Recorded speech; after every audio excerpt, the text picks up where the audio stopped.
Welcome back to our broadcast. We are being joined by the chief arbiter herself, Anemone Kulczak. Welcome to the studio, Anemone. Thank you. Hi. We will catch up with the most recent moves in each game, and then we will talk to Anemone about this revolutionary format that the Norway chess organizers have brought to this year's event and how it changes the dynamics of the tournament. Let's just check in with Magnus Carlsen for a moment. Yeah, I'd like to check what's really going on in this game, as many things has happened since there was some tactical things happening right after bishop a6. Simplification has been done after knight b6, which is kind of going for a draw by Maxime. I think that it's not going to be too much.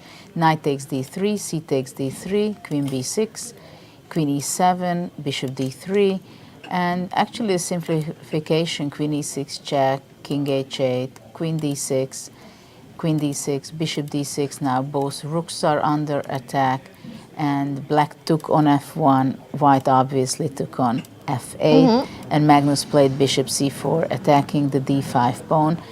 And this is a position which most likely going to be a draw. Bishop is going to go e7, bishop d5. Actually, this is what we're having in the board. Rook d1 will be played, exchanging the rooks on d8. Most likely black is going bishop c6, rook d8, bishop d8, bishop a4, bishop a5. They will agree to a draw, and I think Maxime will be trying to go for the Armageddon, for the double or nothing, must-win situation, really challenge himself and the world champion as well. We keep going back to the moment when Maxime won the Blitz tournament and he chose the number 4, which gave him 5 games with the white pieces, and he was saying that he thinks white is better, or that he wanted to have white. How do you see, Anemone, this new revolutionary system here, and how does it change your work as the chief arbiter of the tournament? I think this format is very exciting, and it's in the spirit of Norway chess, who wants to bring chess to the general public. Oh, sorry, I need to interrupt you. That the draw has been agreed, which means that we will need to let you go back soon because the Armageddon will be in 50 minutes. In the meantime, we hope that we can, of course, still have you here. But there will be an Armageddon game between Maxime Westergrav and Magnus Carlsen in about 15 minutes. We will confirm the exact starting time soon. Sorry that I had to interrupt you there. Don't worry.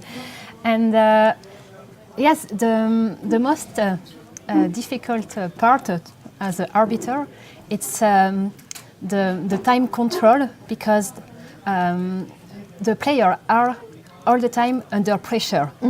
In the classical game, with the traditional time control, when you reach the second period, you have 30 minutes extra time, so we can bring down the pressure. But here you can't. Yeah. During all the game, you are under pressure. And as an arbiter, you have to follow the games, especially when the players are short in time.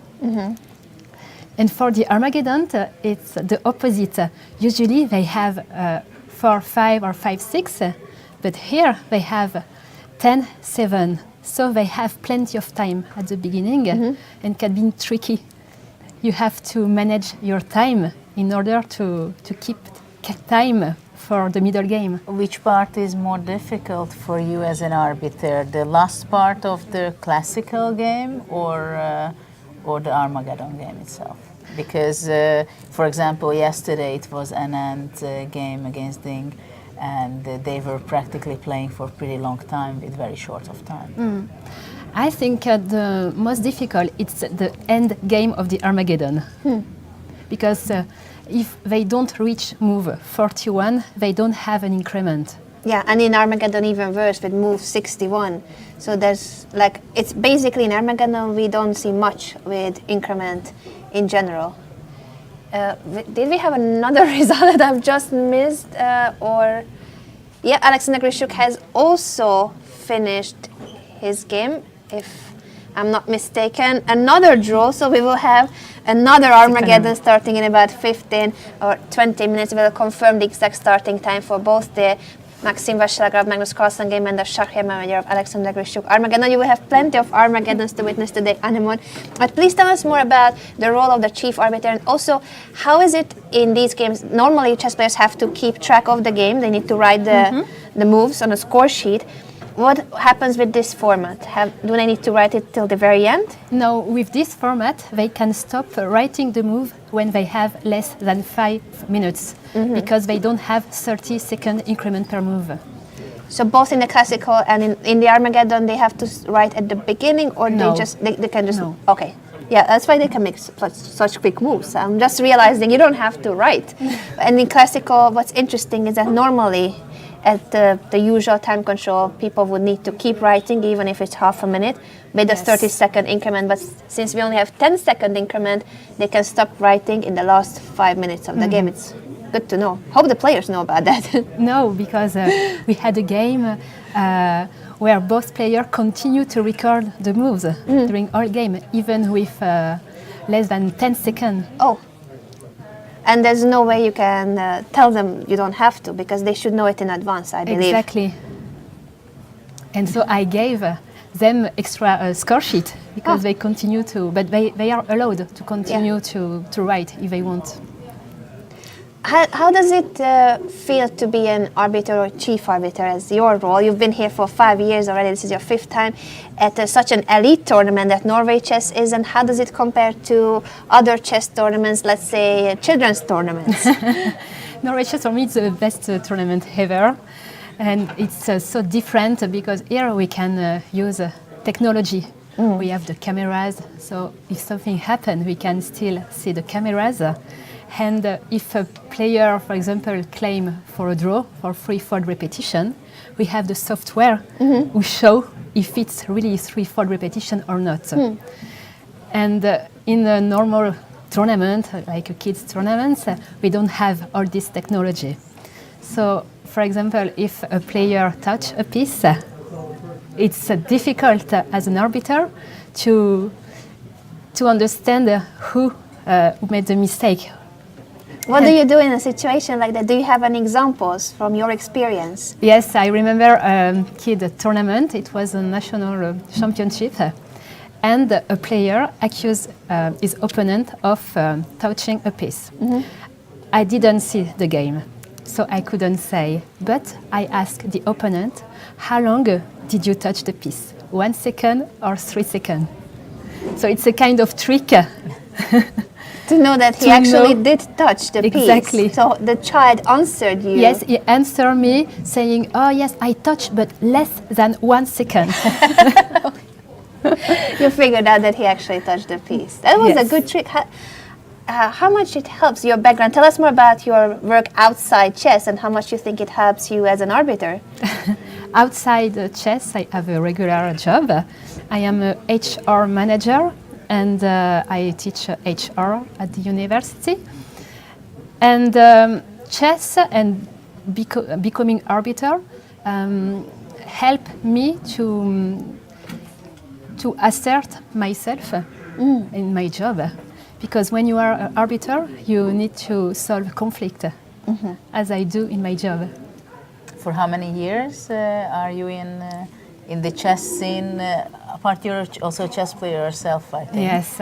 And what made you inspired to become an arbiter? At the beginning, so I've been arbiter for 15 years. At the beginning, it was to have a better knowledge of the chess law, because I remember once I played a rapid game, and my opponent touched and released a piece, and he told me, "Don't worry, I know exactly the rules. I'm not obliged to play that move because we are in rapid game, and I didn't press the clock." So you looked up the rules, the regulations, to know what happened in your own game, and then inspired you to actually pursue a career as an arbiter. Yes. That's an interesting thing. You said 15 years already. Yes. You look very young, so I'm Thank thinking, you. did you start in kindergarten? I was 19. Wow. I wouldn't be able to tell. In terms of this event, we have seen Armageddon games every single day, sometimes more, sometimes less. What were some of the most interesting moments for you as an arbiter? And you need to keep track of the games. So do you have moments when you're like, wow, that was a beautiful move, or you don't have time to think about what an inspiring game Magnus or Vichy, Maxime is playing in that moment? You need to keep track whether there was a touched piece, whether the clock is running. Can you still keep enjoying the game as an arbiter, or it's more about just being ready to interact if you need to do something in your role as an arbiter? Most of the time, I don't follow the position. But yesterday, I have to admit that I follow Anand Armageddon, and I really enjoyed it.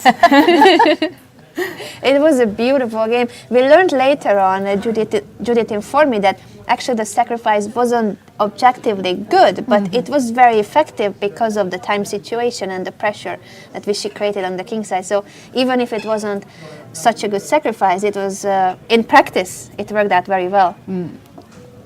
Beautiful, for sure. We'll need to let you go back soon, but we do want to know your experience about Norway chess in general, since you have been here for 5 years in a row. First, as a regular super tournament, it has always been the top tournament in the calendar, but this year the format has changed. We already discussed the classical and the Armageddon, but you're the one who has been here for 5 years in a row. How do you see this event in general? How is it growing? And the popularity of chess in Norway? Everybody, I think, around the world know about Norway chess.